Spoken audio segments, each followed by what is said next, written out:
ठीक है, पादप कार्य की। अब इसमें हम लोगों को ये पढ़ना है कि जो प्लांट हैं उनके कौन कौन से पार्ट हैं और उनके क्या क्या कार्य हैं। ठीक है, जो हमारे क्रॉप प्रोडक्शन के लिए जरूरी है। ठीक है, और प्लांट की जो पादप कार्य की है उसकी जो शारीरिकी है वो कैसे कार्य करते हैं, क्या क्या इम्पोर्टेंट फैक्टर हैं, वो सब जो है हम इस टॉपिक में पढ़ेंगे। ठीक है, आगे चलते हैं।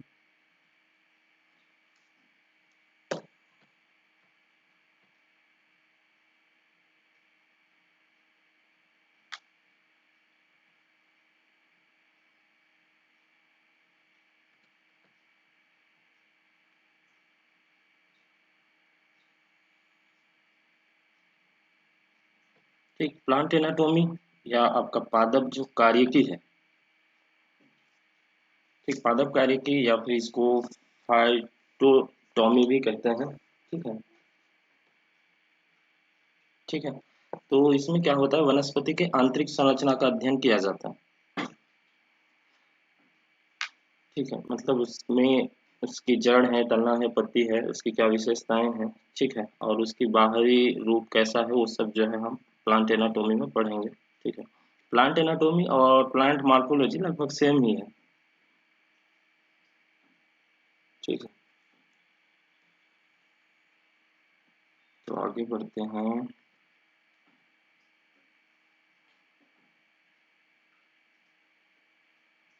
देखो, पार्ट्स ऑफ अ प्लांट। एक पौधा है या एक प्लांट है, उसके कौन कौन से पार्ट्स होते हैं। ठीक है, कौन कौन से भाग होते हैं उसको।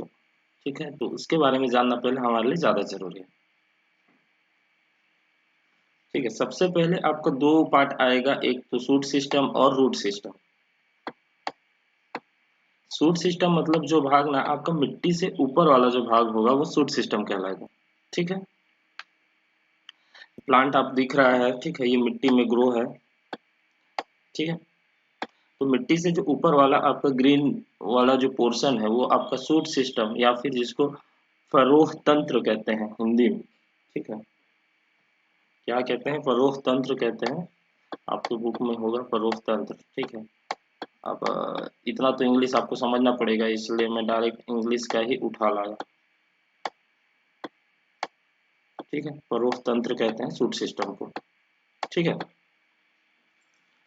फिर जो आपके मिट्टी से नीचे वाला भाग है, जो रूट वाला पोर्शन होता है जिसमें जड़ के भाग होते हैं, वो आपका रूट सिस्टम यानी जड़ तंत्र कहलाता है। ठीक है। ठीक है, जो मिट्टी में नीचे वाला भाग है उसको जड़ तंत्र या रूट सिस्टम कहते हैं।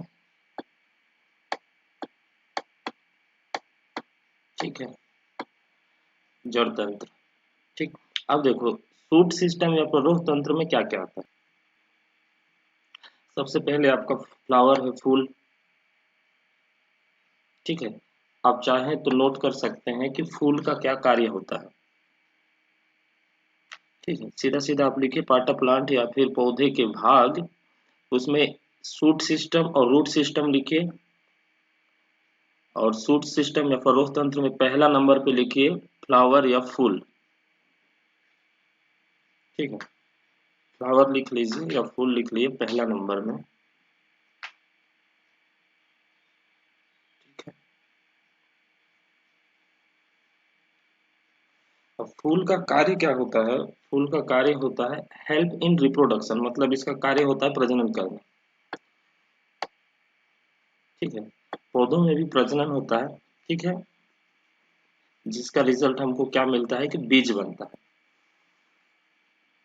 ठीक है, नर और मादा पुष्प दोनों होते हैं, दोनों के बीच में क्रॉसिंग होता है, जिससे क्या आपका जो अंडाशय में बीज का निर्माण होता है।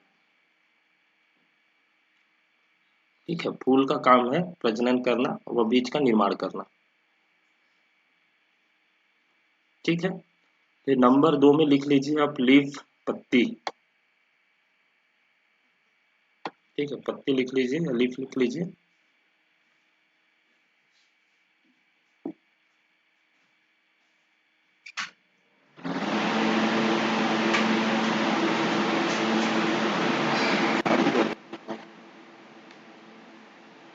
ठीक है, तो पत्ती का क्या कार्य होता है? पत्ती आपका क्या करता है? प्रकाश संश्लेषण करता है। ठीक है, फोटोसिंथेसिस, परफॉर्म फोटोसिंथेसिस या प्रकाश संश्लेषण का कार्य कौन करता है? आपका पत्ती करता है।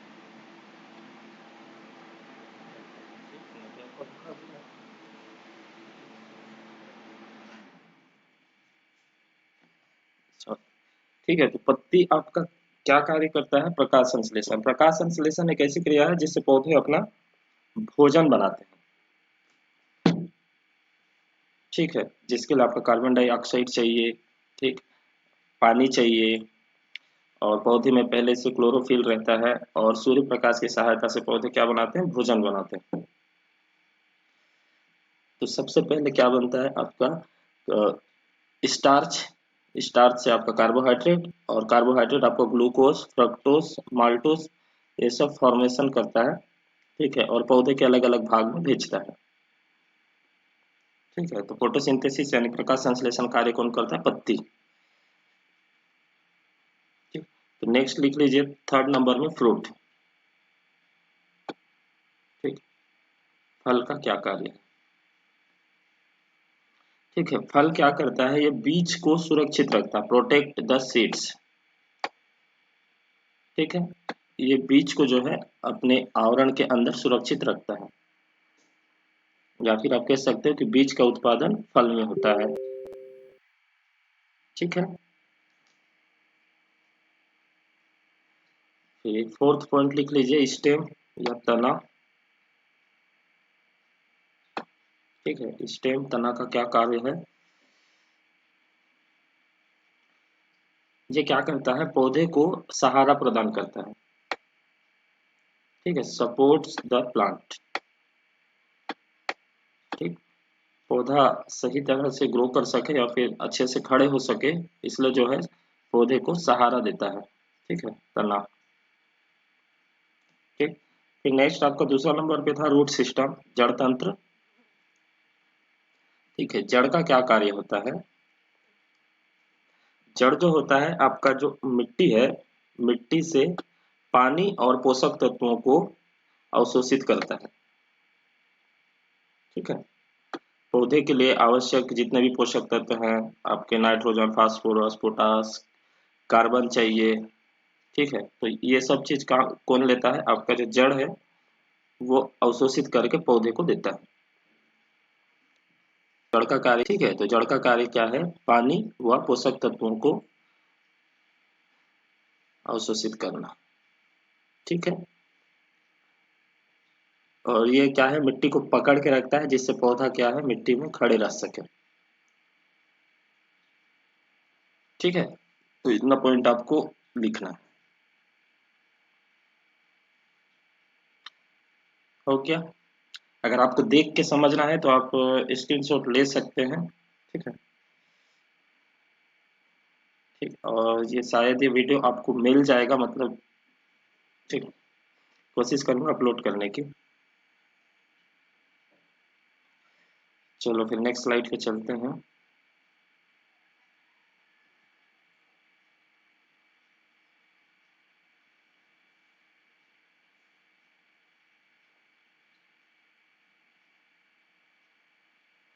देखो, सबसे पहले अब हम पढ़ेंगे जड़ के बारे में। ठीक, जड़ क्या होता है?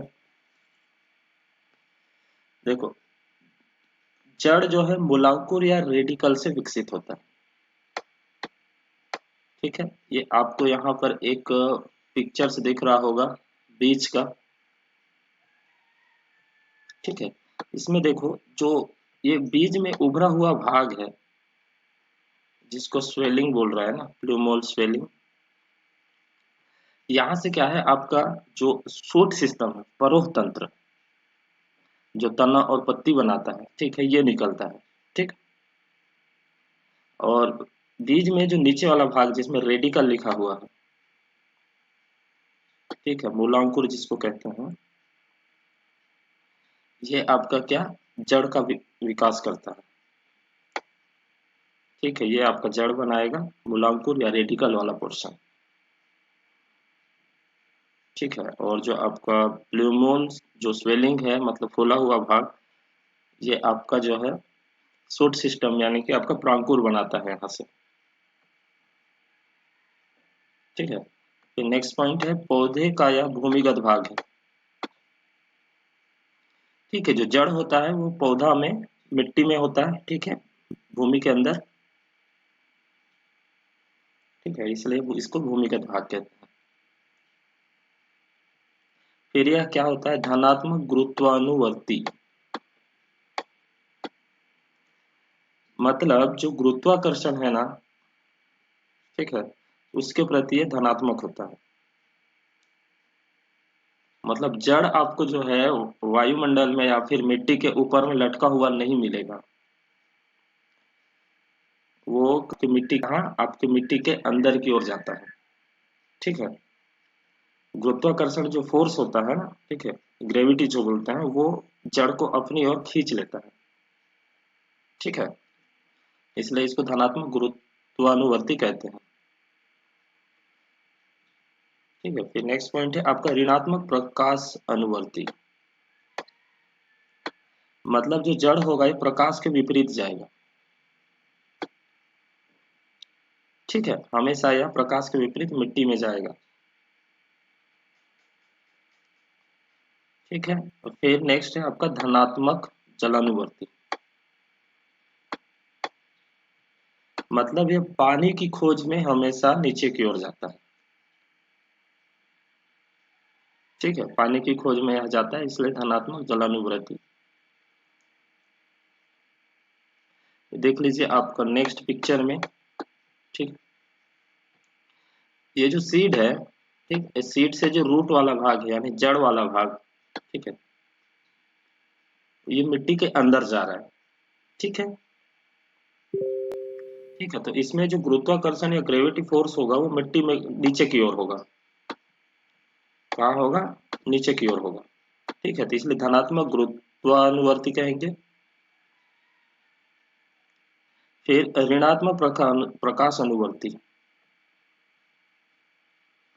मतलब ये ऊपर में आपका प्रकाश है, ठीक है, वायुमंडल में मिट्टी के ऊपर, तो प्रकाश के जो है ये विपरीत जाता है। ठीक है, मिट्टी में क्या है पूरा अंधेरा या डार्कनेस रहेगा, तो मिट्टी के अंदर जाएगा, प्रकाश के ऋणात्मक जाएगा। ठीक है, अंदर की ओर विपरीत दिशा में। फिर बोल रहा है धनात्मक जलानुवर्ती, यानी कि मिट्टी है, मिट्टी में छोटे छोटे माइक्रोपोर्स होते हैं, केशिका जल जो बोलते हैं ना। ठीक है, तो पानी को प्राप्त करने के लिए जो जड़ है आपका मिट्टी में नीचे की ओर जाएगा। ठीक है, अब आप लोग समझ गए होंगे जड़ की परिभाषा कैसी बनती है। ठीक है, यह मूलांकुर या रेडिकल से विकसित होता है, पौधे का भूमिगत भाग है। ठीक है, धनात्मक गुरुत्वानुवर्ती, ऋणात्मक प्रकाशानुवर्ती तथा धनात्मक जलानुवर्ती अंग है। ठीक है, शब्द थोड़ा सा भारी लग रहा है। ठीक है, बस समझना आपको है कि ये जो है गुरुत्वाकर्षण फोर्स की ओर जाता है और प्रकाश के जो है विपरीत जाता है। ठीक है, और जल की ओर आकर्षित होता है, यानी वाटर, पानी की ओर। ठीक है, ठीक, आई होप आप लोग समझ गए होंगे इतना। अब देखो नीचे पॉइंट क्या बोल रहा है, इनका सामान्यतः कार्य पौधों को भूमि में स्थिर रखना है। ठीक है, ऐसा तो नहीं कि जड़ होने के बाद भी पौधे क्या है इधर उधर घूमते होंगे। ठीक है, पौधे को जो है जड़ मिट्टी में पकड़ के रखता है, जिससे पौधा जो है खड़े रह सके, एक जगह स्थिर रह सके। ठीक, भूमि से जल एवं खनिज लवण अवशोषित कर पौधों के सभी भागों में उपलब्ध कराना होता है। ठीक है, तो ये कार्य कौन करता है, जड़ करता है। ठीक है, मिट्टी से पानी लेगा और जितने भी खनिज लवण और जो पोषक तत्व तो पौधे के लिए आवश्यक हैं, ये सबको जड़ आपके कहाँ तक पहुंचाएगा, पौधे के सभी भागों तक पहुंचाएगा। ठीक है, क्लियर। आप चाहो तो स्क्रीनशॉट ले सकते हो, तो स्क्रीनशॉट ले सकते हो, तो स्क्रीनशॉट ले सकते हो, तो स्क्रीनशॉट ले सकते हैं इसका। वैसे अगर लिख नहीं पाए हो तो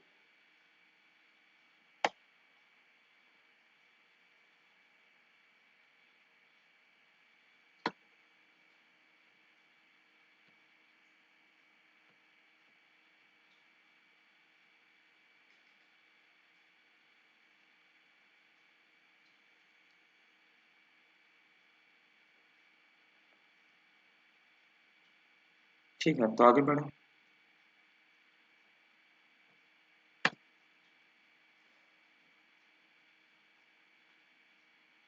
ये देखिए, इसमें एक है आपका डाइकोट और दूसरा है मोनोकोट। डाइकोट का मतलब होता है जो द्विबीजपत्री पौधे होते हैं, ठीक है, मतलब जिनके बीज जो है दो भागों में टूटते हैं, ठीक है, द्विबीजपत्री जिनको कहते हैं। जिसने भी दाल वाले जैसे आम का भी अगर देखोगे तो उसका भी बीज दो भाग में टूटता है, तो द्विबीज डाइकोट।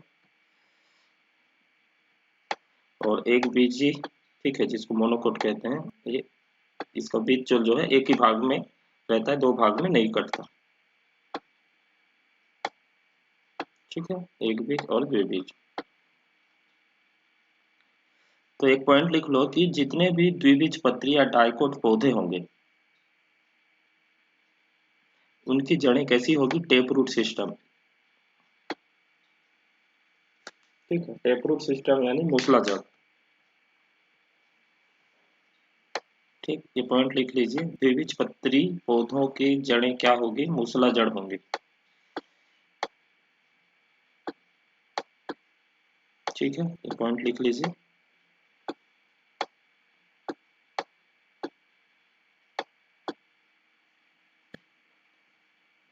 सभी द्विबीजपत्री पौधों की जड़ें मूसलाधार प्रकार की होंगी, जिसको टेप रूट सिस्टम कहते हैं। ठीक है,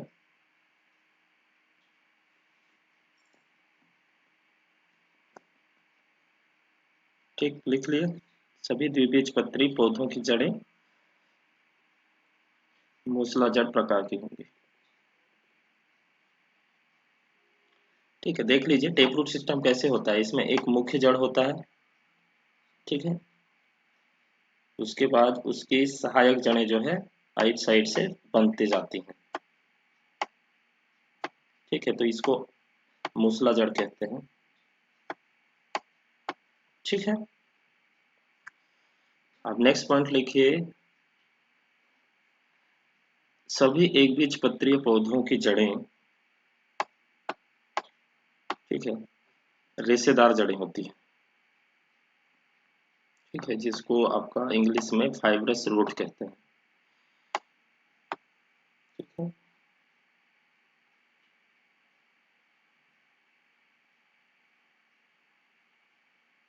ठीक है, रेशेदार जड़ें लिख लीजिए।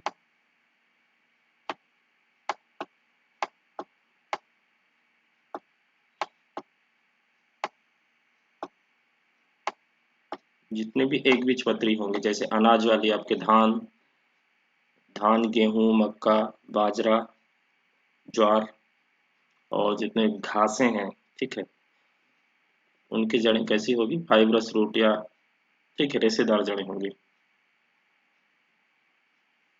ठीक है, आप देख रहे होंगे इसमें कितना बहुत सारे रेशा दिख रहे हैं आपको पौधे के नीचे। ठीक है, इसलिए इसको फाइब्रस या फिर रेशेदार कहते हैं। ठीक, मोनोकोट डाइकोट तो समझ रहे हैं ना आप लोग। मोनोकोट में आपके कौन कौन से आएंगे, आपका धान आएगा, ठीक है, धान आएगा, आपका मक्का आएगा, ठीक है, आपका गेहूं आएगा। आप लोग फसल उत्पादन में पढ़ चुके होंगे ना इसके बारे में। ज्वार, बाजरा, ठीक है, फिर जैसे मिलेट्स हैं आपके, रागी, कोदो, कुटकी, मड़िया वगैरह, और दूब घास, और जितने भी घास वर्गीय हैं सब आपके किस में आएंगे, मोनोकोट में आएंगे। बांस, बांस भी आपका किस में आएगा, मोनोकोट में आएगा। घास, वो सबसे बड़ा घास, वो सबसे बड़ा घास, वो सबसे बड़ा घास बोलते हैं बांस को।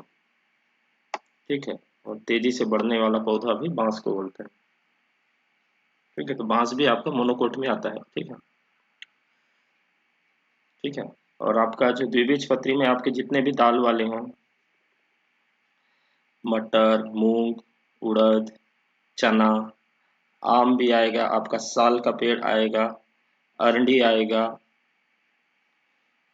ठीक है, और आपके लौकी, कद्दू, ठीक है, इमली, ये सब आपके द्विबीजपत्री में आएंगे। ठीक है, तो ये भी आपको याद रखना है। ठीक है, समझने के लिए स्क्रीनशॉट लेना है तो ले सकते हैं। फिर हम आगे बढ़ रहे हैं।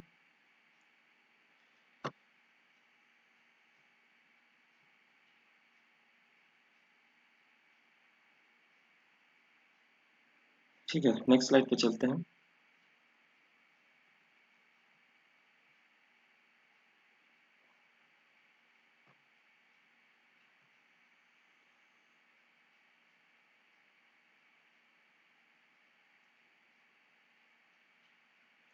तो द्विबीजपत्री जड़ की आंतरिक संरचना। ठीक है, जो टेप रूट सिस्टम है या फिर जो डाइकोट रूट, इसकी जो अंदर की संरचना कैसी होती है इसके बारे में थोड़ा देख लेते हैं। ठीक है, तो पहला है मूलीय त्वचा, जिसको एपिडर्मल या फिर फिलीफेरस लेयर कहते हैं। एपिब्लेमा है, सॉरी, एपिब्लेमा या फिलीफेरस लेयर कहते हैं। यह क्या है, सबसे बाहरी एक कोशिकीय मोटी क्यूटिक, सॉरी, परत होती, सबसे मोटी परत होती है बाहर की। ठीक है, सबसे बाहर की और मोटी परत होती है जड़ में। ठीक है, और इसकी कुछ कोशिकाओं से एक कोशिकीय मूलरोम या फिर रूट हेयर्स निकलते हैं। ठीक है, और इसमें उपचर्म यानी क्यूटिकल का अभाव होता है, इसमें क्यूटिकल नहीं होता। ठीक है, आपको एक बार दिखा देता हूँ कैसा होता है।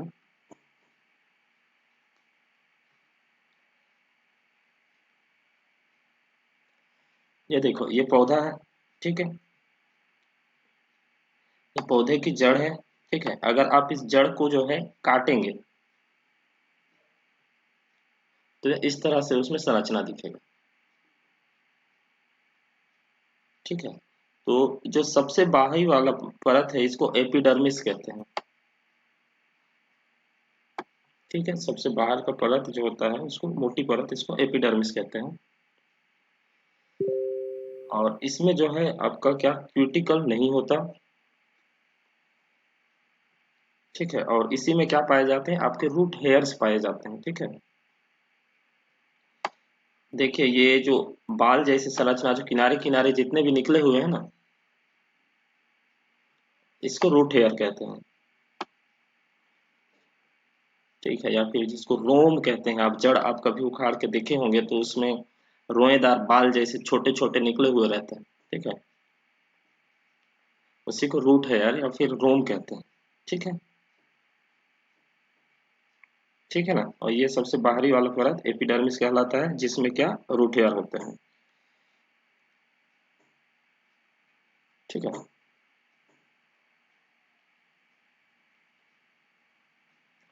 तो सबसे बाहरी एक कोशिका मोटी परत होती है।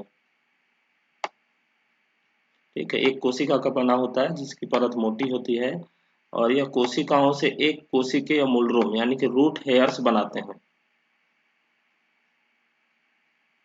ठीक है, तो आपको पूछेगा कि रूट हेयर्स किस में होते हैं, तो ये आपके मूलीय त्वचा या फिर एपिडर्मल सेल में होता है। याद रखिएगा, सबसे जो बाहरी कोशिका या बाहरी त्वचा होती है उसमें क्या होता है, रूट हेयर या मूलरोम होता है। ये मूलरोम जो होता है यही आपका पानी वगैरह को जो है अवशोषित करता है। ठीक है, पानी को अवशोषित करने का कार्य यही रूट हेयर्स करते हैं। ठीक है, तो ये जड़ की सबसे बाहरी जो त्वचा होती है उसमें होते हैं, याद रखना। ठीक है, और इसमें उपचर्म यानी कि क्यूटिकल नहीं होता। ठीक है, फिर नेक्स्ट है आपका वल्कुट, जिसको कॉर्टेक्स कहते हैं।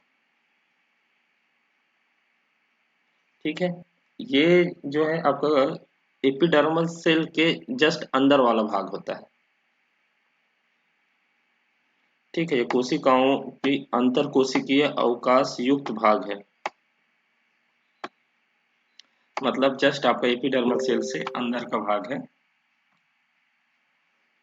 जो मूलीय त्वचा के नीचे से अंतस त्वचा यानी कि एंडोडर्मिस तक फैला होता है। एपिडर्मिस, एपी का मतलब बाहर, ठीक है, और एंडो का मतलब अंदर। ठीक है, इंडो यानी कि अंदर और एपी यानी बाहर होता है। ठीक है, ठीक है, तो ये आपका जो एपिडर्मल सेल है उसके जस्ट अंदर में होता है, और इसकी कोशिकाओं में मंड संचित होता है। मंड यानी कि आपका जो स्टार्च है ना, वो किस में होता है, आपके वल्कुट या कॉर्टेक्स में होता है। देखो, ये जो बाहर वाला भाग है, ठीक है, ये आपका एपिडर्मिस है। ठीक है, बाहर वाला भाग क्या है, एपिडर्मिस है, और एपिडर्मिस के जस्ट बाद जो है ये आपका कॉर्टेक्स है। ठीक है,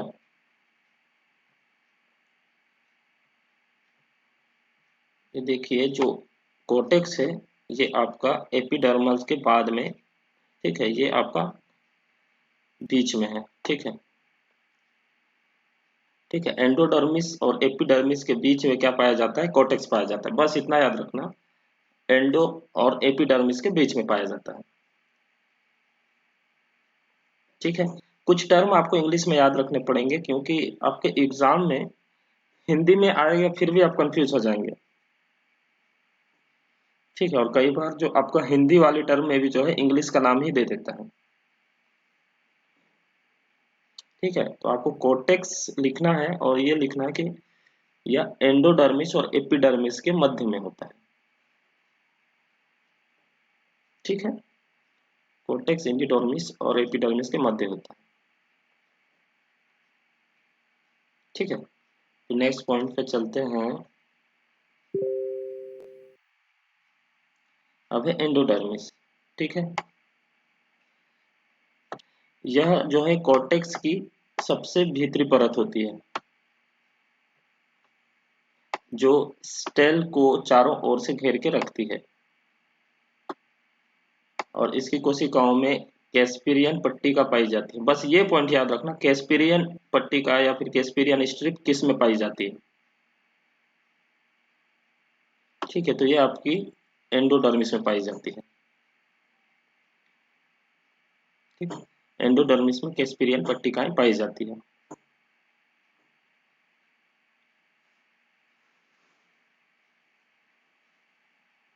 ठीक है, और जिसमें कैस्पेरियन पट्टी नहीं होती वो क्या कहलाती है, आपकी पेसेज सेल कहलाती है। ठीक है, कैस्पेरियन पट्टी जिसमें नहीं होती वो पेसेज सेल कहलाती है।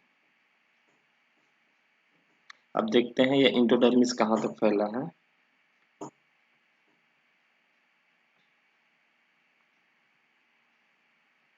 देखो, आपका एपिडर्मिस हो गया, उसके बाद आपका क्या होगा, कोर्टेक्स हो गया, फिर कोर्टेक्स के जस्ट बाद ये जो लाल वाला एरिया है पूरा, ठीक है, ये आपका क्या है, एंडोडर्मिस है। ठीक है, जिसको आंतरिक त्वचा भी कह सकते हैं आप, अंदर वाला भाग। ठीक है, ये थोड़ा सा क्या होगा, हार्ड मटेरियल से बना होगा। ठीक है, ठीक, और इसके अंदर एंडोडर्मिस के अंदर में जो होते हैं, ठीक है, वो आपके फ्लोयम जाइलम ये सब पाए जाते हैं। ठीक, क्या होता है, आपका जो रूट हेयर होता है ना, ये जो बाल होते हैं रूट हेयर, ये पहले पानी और पोषक तत्वों को खींच लेगा।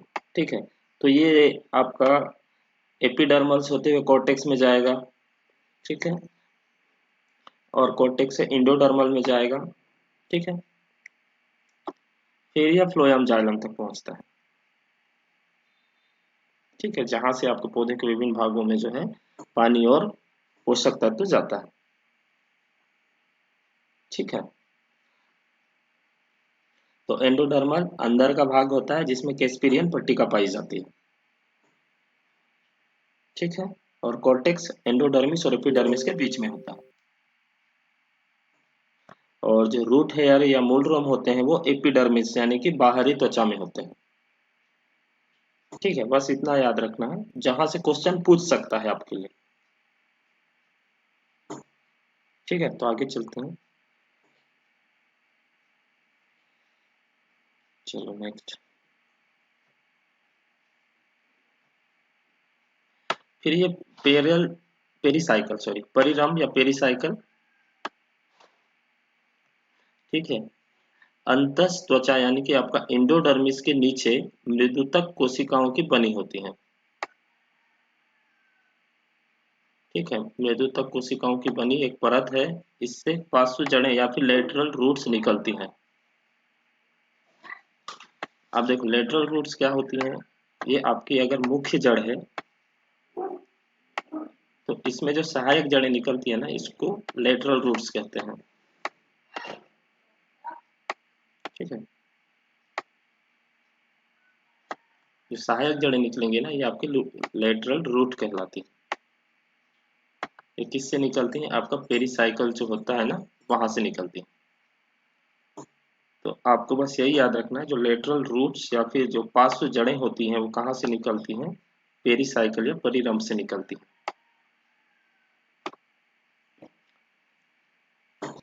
ठीक है, बस यहाँ से बस ये याद रखना है आपको, लेटरल रूट्स कहाँ से निकलती हैं, पेरीसाइकिल या परिरंभ से।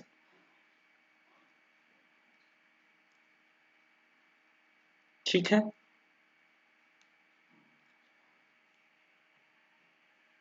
अब देखो ये पेरीसाइकिल कहाँ है, पेरीसाइकिल परिरंभ।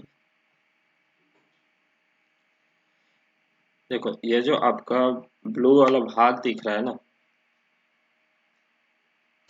ये आपके क्या है, पेरीसाइकिल।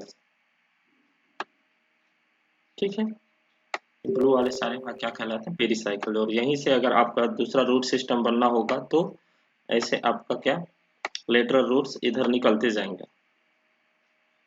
ठीक है, क्योंकि देखो आपको पेरीसाइकिल के अंदर में ही फ्लोएम और जाइलम होता है, जहां से पानी और पोषक तत्वों का क्या होगा, अवशोषण होगा और जो स्थानांतरण होगा। ठीक है, तो फिर आपकी जो लेटरल रूट होती हैं या फिर सहायक जड़ें, पार्श्व जड़ें, वो कहाँ से, आपको पेरीसाइकिल से ही बनती हैं। ठीक है, चलो नेक्स्ट।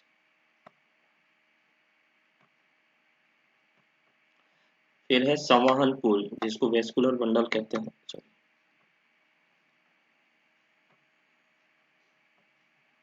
ठीक है, संवहन पुल वेस्कुलर बंडल, ये आरी या रेडियल संवहन पुल और जाइलम एक्सस अवस्था जो है किसमें होती है, आपकी संवहन पुल या वेस्कुलर बंडल में होती है।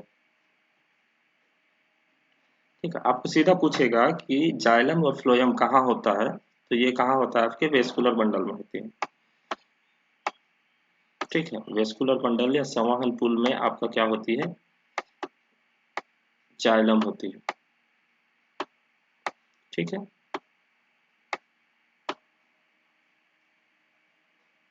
ठीक है, जाइलम कहाँ होती है, संवहन पुल में होती है।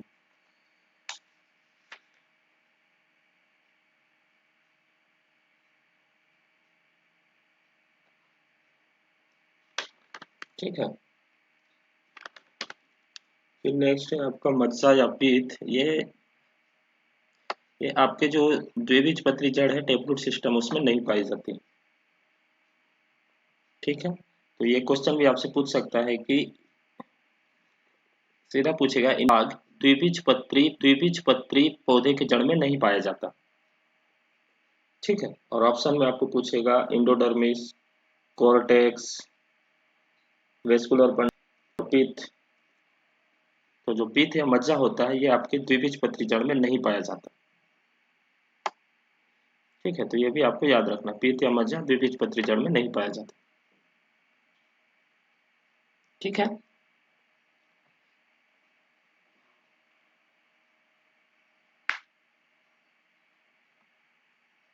ठीक है, तो आपका वेस्कुलर बंडल हो गया, फ्लोएम जाइलम।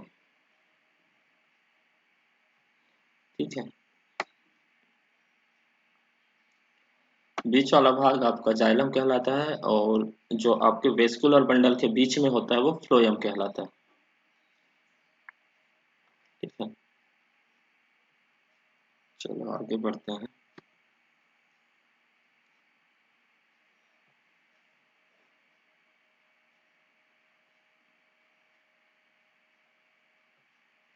अभी आपका एक बीजपत्री जो पौधे होते हैं उनकी जड़ की क्या क्या विशेषता है या उनकी संरचना कैसी होती है। ठीक है, मोनोकोट जो रूट या फिर एक बीजपत्री जड़ के पौधे की जड़ें। ठीक, इनमें भी एपिडर्मल पाया जाता है। ठीक है, एपिब्लेमा या एपिडर्मल कहते हैं, मूली त्वचा। ठीक है, बाहरी होती है, एक कोशिकीय मोटी होती है और असंख्य एक कोशिकीय मूल रोमो युक्त। ठीक है, जो रूट हेयर्स या मूल रोम होते हैं, छोटे छोटे बाल जैसे संरचना, वो मूल त्वचा या एपिडर्मा में पाए जाते हैं। ठीक है, फिर वर्लकुट यानी कि कॉर्टेक्स। ठीक है, ये मृदुतुल कोशिकाओं का बना होता है, अंतरकोशीय अवकाश युक्त।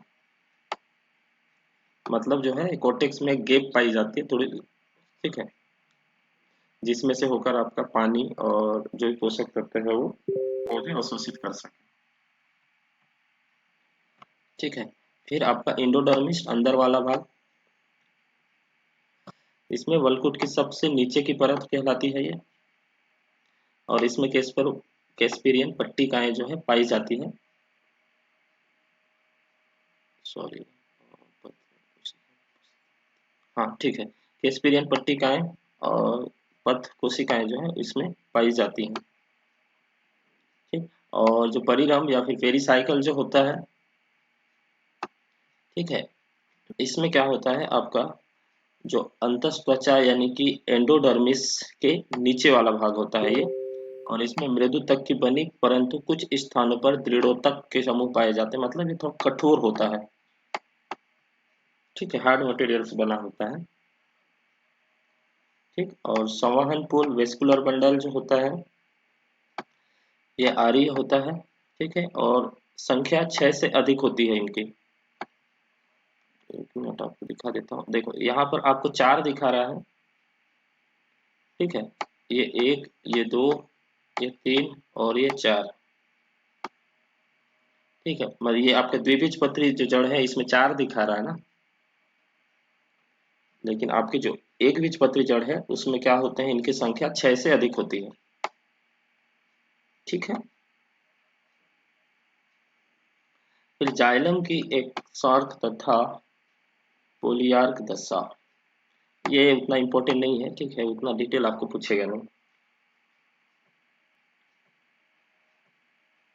सीधा पूछ सकता है कि संवहन पुल वेस्कुलर बंडल जो है आपके एक बीजपत्री जड़ में 6 से अधिक होते हैं। ठीक है, फिर देखिए जो मज्जा या पीत ये आपके द्विबीजपत्री जड़ में नहीं पाया जाता, लेकिन ये जो है आपके एक बीजपत्री में पाया जाता है, बस ये चीज याद रखना।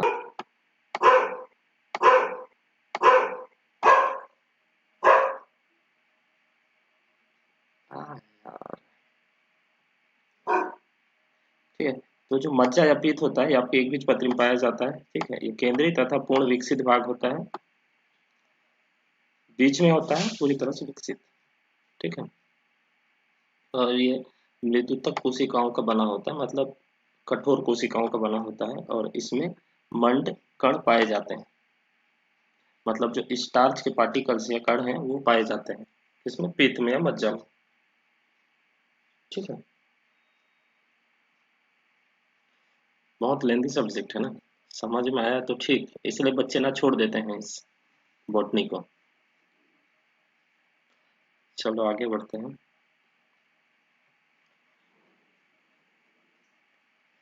ये देख लीजिए, ये आपके मोनोकोट और डाइकोट। ठीक है, आपके एक बीजपत्री का जड़ और द्विबीजपत्री का जड़।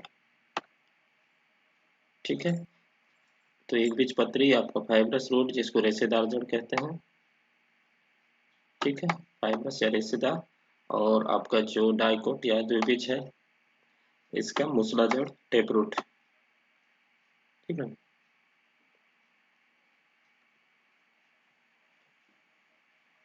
अब देखते हैं जड़ों के प्रकार एवं कार्य। ठीक है, तो पहला आपका जो मूसला जड़ या टेप रूट सिस्टम है, ठीक है, ये किससे बनता है? आपके मूलांकुर से विकसित होता है, रेडिकल से। ठीक है, और ये प्रायः द्विबीजपत्री पौधों में पाई जाती है। पहला क्वेश्चन तो ये बनता है कि टेप रूट सिस्टम किस प्रकार के पौधे में पाई जाती है, तो ये द्विबीजपत्री वाले पौधे में पाई जाती है। ठीक है, अब देखो इसके कुछ उदाहरण हैं। पहला है तर्क रूप प्रकार का, ये आपको नोट करना है। ठीक है, तर्क रूप या फ्यूजिफॉर्म नोट कीजिए।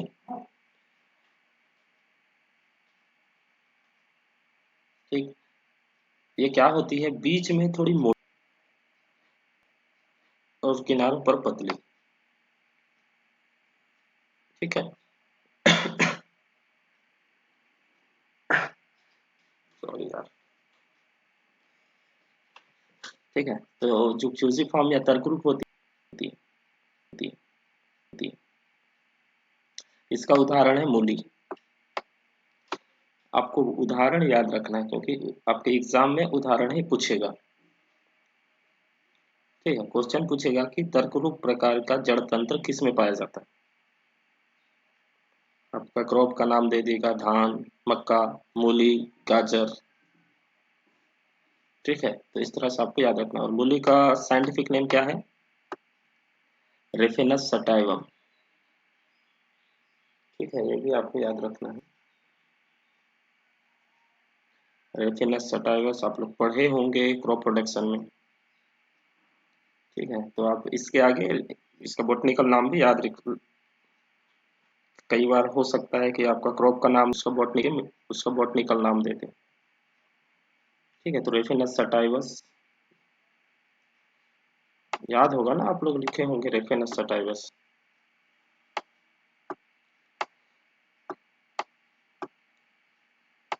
रेफिनस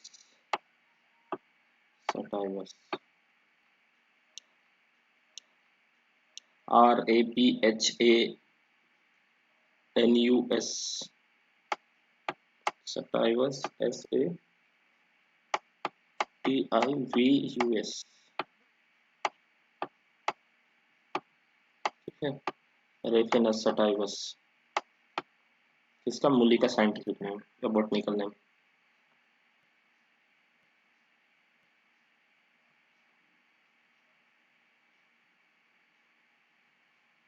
फिर नेक्स्ट है आपका नेफिफॉर्म या फिर कुंभी रूप।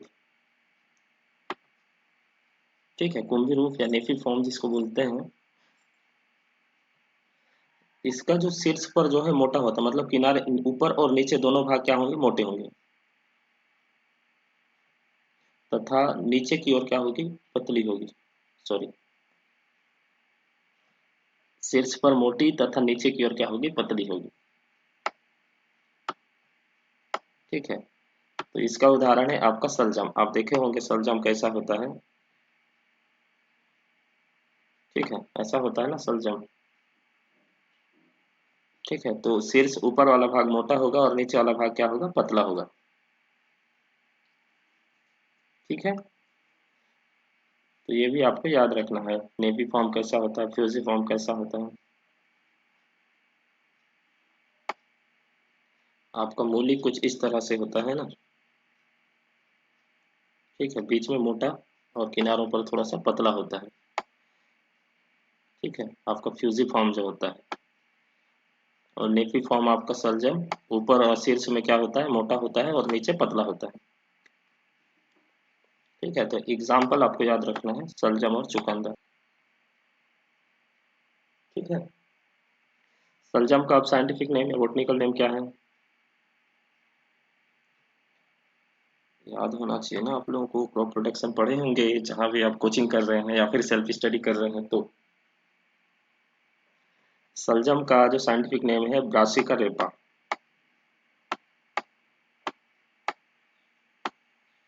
Brassica रेपा, BRASSICA।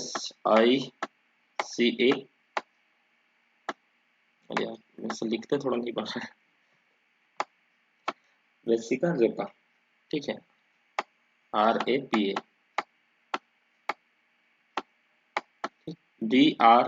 BRASSICA,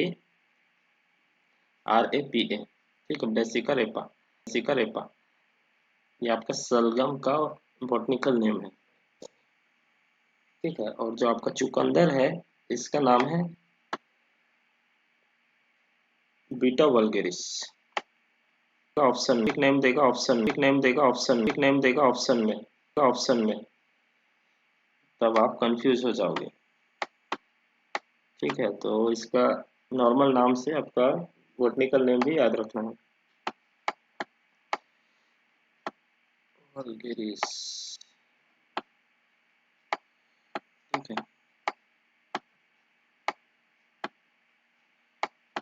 BETA beta, VU है यार। ठीक है, ठीक है, VULGARIS, वल्गेरिस। ठीक है, बीटा वल्गेरिस। आप अपने हिसाब से लिख लीजिए जैसा आपसे बने। ठीक है, तो साइंटिफिक नेम भी याद रखना है आपका, सलगम चुकंदर। ठीक है, फिर नेक्स्ट है आपका कोनिकल या शंकुरूप।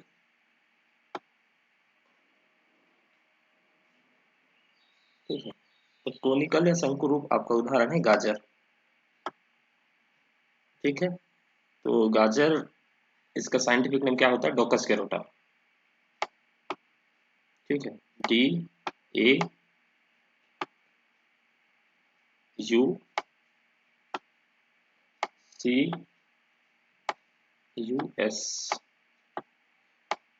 डोकस और कैरोटा। इसमें कैरोटीन की मात्रा ज्यादा होती है, इसलिए इसका जो स्पेसीज है वो कैरोटा। ठीक है, डोकस कैरोटा। ठीक, इसका साइंटिफिक नेम है। ठीक है, तो इसका कैसा होता है, कोनिकल शेप, मतलब शंकु या चाड़ी रूप जो होता है। ठीक है, मतलब नीचे की ओर पतला और ऊपर की ओर मोटा। ठीक है, देखे होंगे आप कैसे दिखता है गाजर। ठीक है, तो ये होता है शंकुरूप या कोनिकल शेप। ठीक है, तो कस के रोटा याद रख लीजिएगा। फिर आपका दूसरा प्रकार है अपस्थानिक जड़ या फिर एडवेंटेटिव रूट्स। ठीक है, इसको आप सहायक जड़ भी कह सकते हो। ठीक है, तो ये क्या होती है, मूलांकुर की वृद्धि रुक जाने के कारण शाखाओं, तनों के आधारीय भागों तथा पत्तियों से निकलती है और प्रायः एक बीजपत्री पौधों में पाई जाती है। आपका क्वेश्चन यही पूछेगा कि जो अपस्थानिक जड़ है वो किस तरह के पौधे में पाई जाती है, तो एक बीजपत्री पौधों में पाई जाती है, याद रखना। और एक बीजपत्री पौधे में कौन कौन से आते हैं, धान, मक्का, ज्वार, बाजरा, घास, दूब, गन्ना। ठीक है, तो इन सब में जो है आपका अपस्थानिक जड़ या एडवेंटेटिव रूट्स पाई जाती है। ठीक है, तो ये आपको याद रखना है। तो क्या बोल रहा है, पहले मूलांकुर की वृद्धि रुक जाने से, आपका पौधा है इसमें जड़ बन गया। ठीक है, आपका मिट्टी के अंदर जड़ चला गया फिर जब ये नीचे का जो जड़ है इनकी वृद्धि अगर रुक जाती है तो मिट्टी के जस्ट ऊपर में जो है आपका जो नोड है जिसको संधि कहते हैं अपर्व संधि, वहां से जड़ें निकलती है। ठीक है, इसी को बोलते हैं अपस्थानिक जड़ें। ठीक है, ऊपर से जो निकलती है ना, या तने से निकलेगी या पत्तियों से निकलती है या शाखाओं से। आप बरगद का पेड़ देखे होंगे। ठीक है, तो बरगद के पेड़ का जो बाहरी भाग तने से जो लटका हुआ जड़ होता है ना, ठीक है, उसी को अपस्थानिक जड़ कहते हैं। ठीक है, क्लियर। चलो आपको दिखा देते हैं कैसे कैसे जड़ होते हैं। ठीक है,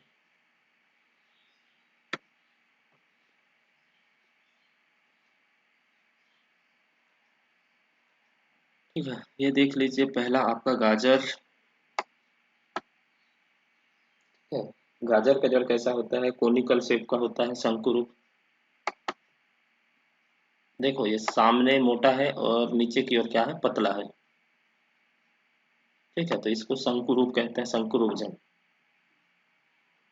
ठीक है, और आपका जो मूली यहाँ ये किनारे में दोनों साइड थोड़ा सा पतला है और बीच में क्या है, मोटा है। ठीक है, तो इसको क्या कहते हैं, आपका फ्यूजिफॉर्म या तर्कुरूप। ठीक है,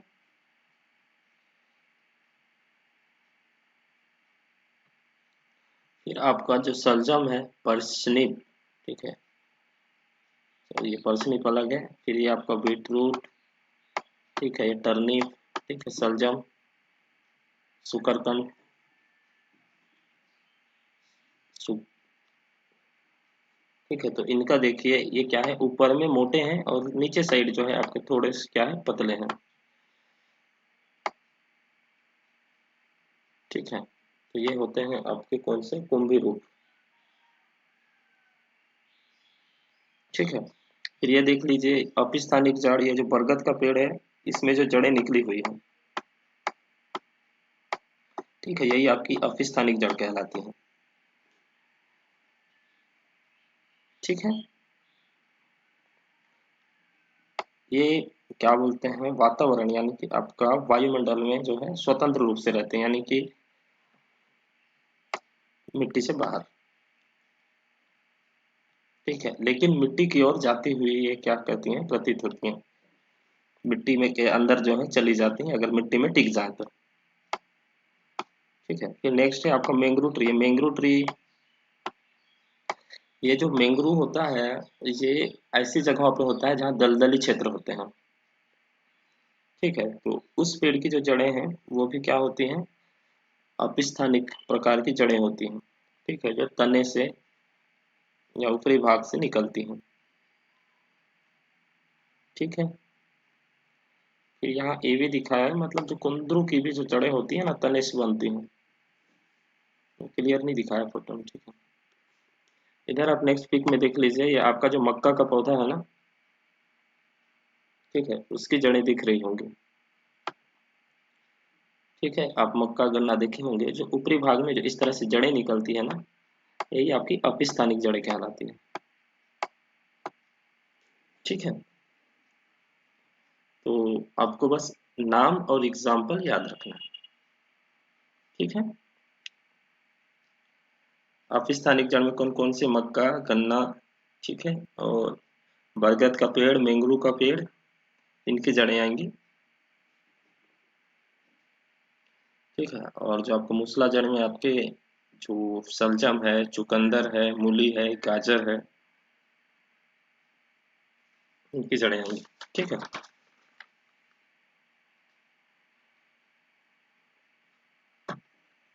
तो आज इतना ही। ठीक है, इसके आगे का स्लाइड नहीं बना पाया हूँ।